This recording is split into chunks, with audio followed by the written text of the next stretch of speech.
All right. Thank you guys for joining us. I certainly appreciate it. So Insidious, the big new movie for you. Give me an idea of why you guys wanted to make this movie. We wanted to make it, well, it's a little bit cart before the horse with this film because the producers of Paranormal Activity came to us and said, we want to make a movie with you. We weren't planning on it or thinking about it.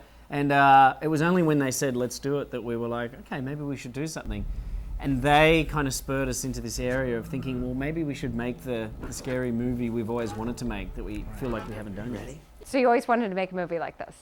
Yeah, Lee and I are big fans of the haunted house genre, and we've actually had this idea we've been cooking up for a while now. And when this opportunity came along, we thought, hey, this is the perfect time to bust out this haunted house film. But since then we found like a really interesting way to kind of give it a fresh new spin to it, and that's what we did. Lee and I, we've pretty much anything that we do, we like to take something that you think you're familiar with and just twist it around. Yeah, and so talk about the fresh new spin, what that is. Well, it's hard to talk about without giving it away. Fresh new spin on the film, yeah, without giving away any twists.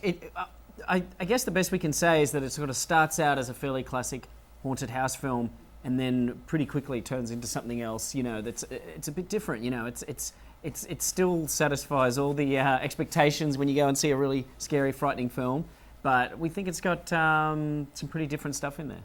Yeah, I've often thought, and I read also, I was thinking about Poltergeist when I was watching it. Was that part of the thought process at all, or thinking back to older horror movies? He watched that film when he was younger and was scarred for life by it. And we weren't so much trying to think of any other film as we were trying to think of real life ghost stories that people had told us.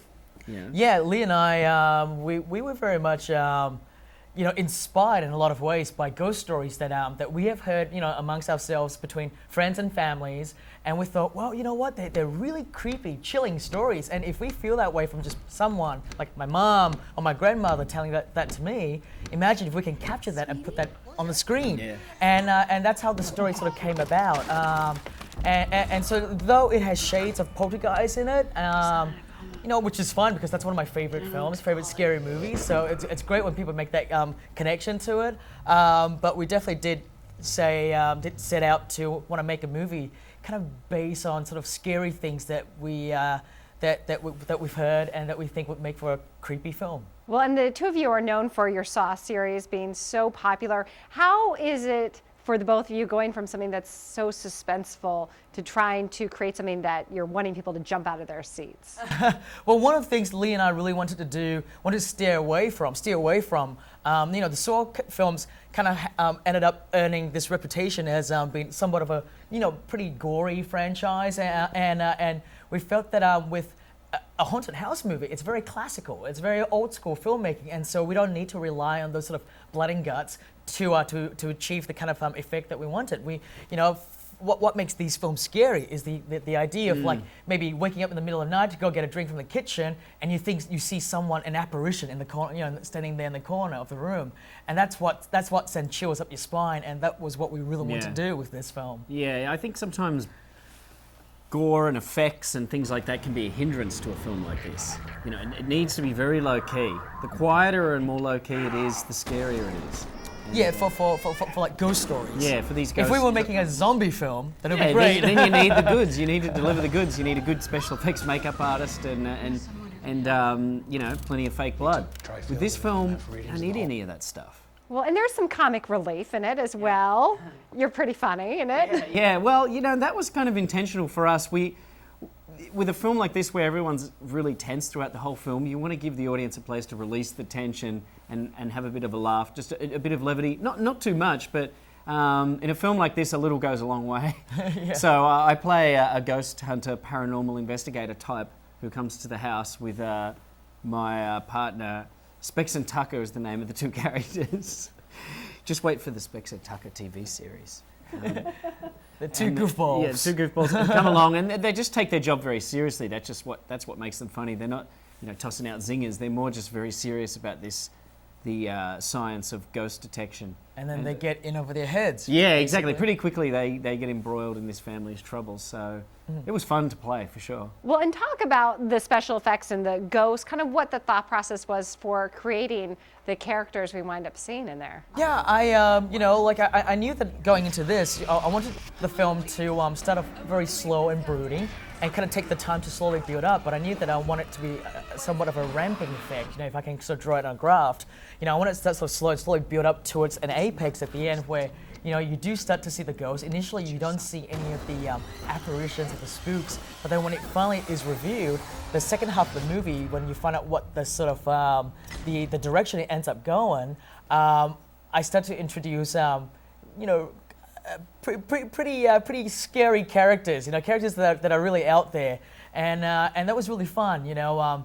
From a design perspective, trying to design them, makeup, effects, but I really wanted to ground everything in reality as much as I can, so I wanted all the effects to be practical, so not much CGI or any CGI at all. So everything's in camera, All done in camera and all done through, camera effects, through just like sound design, music and editing, and I think that's why the film has been as effective as it has been, because of we're using rather old school filmmaking techniques. Well, and I was going to say that's something you do not see hardly ever anymore in No, filmmaking. unfortunately, yeah. Yeah, I mean, people rely a lot on computers to paint over flaws and also to embellish the film. And if they have the money to do that, then great. I mean, some films utilize it to such a huge extent, like Avatar, that it's a whole new type of filmmaking, and it's awesome.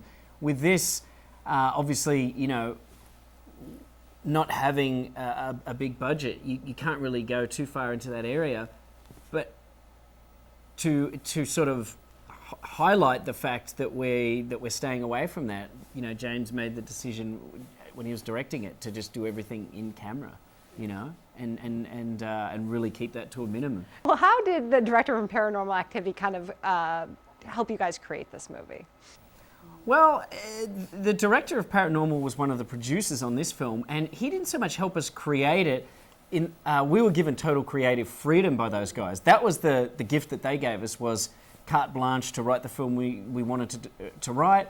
And they said that they weren't going to interfere and be sort of these micromanaging producers, which you can sometimes get, if you're working for a studio. And they held true to their word. And then when the film was completed, they gave great suggestions and advice. It's great to have someone like Aaron, who directed Paranormal Activity. It's great to be getting tips from him, or advice or ideas, because that he's made a film that's so scary. So that his ideas are coming from someone who really knows how to scare people. And for such little money, too, in the filmmaking world. Yeah, exactly. We're pretty adept with making a film for no money as well, so... Yeah. Well, and you've done a good job at it, too. Thanks. Well, you guys open tonight at South by, and then when do you open nationwide for everyone to check it out? The 1st of April.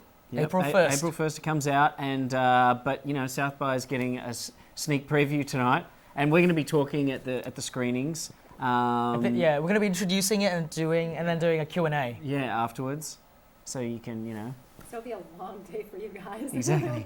Yeah, it'll either be a really good screening with lots of screaming and then clapping afterwards, or there'll be lots of Whole Foods fruit being hurled at the stage. So I'm going to bring my raincoat just in case the tomatoes start flying. You never know. It is You never Austin, know. too. It's Austin. So that may be a good thing in a way. Yeah, exactly. It's been an they honor. love us. They love us. That Whole Foods stuff is expensive. That's true. Well, thank you guys for coming in. I really Thanks for having us. Thanks.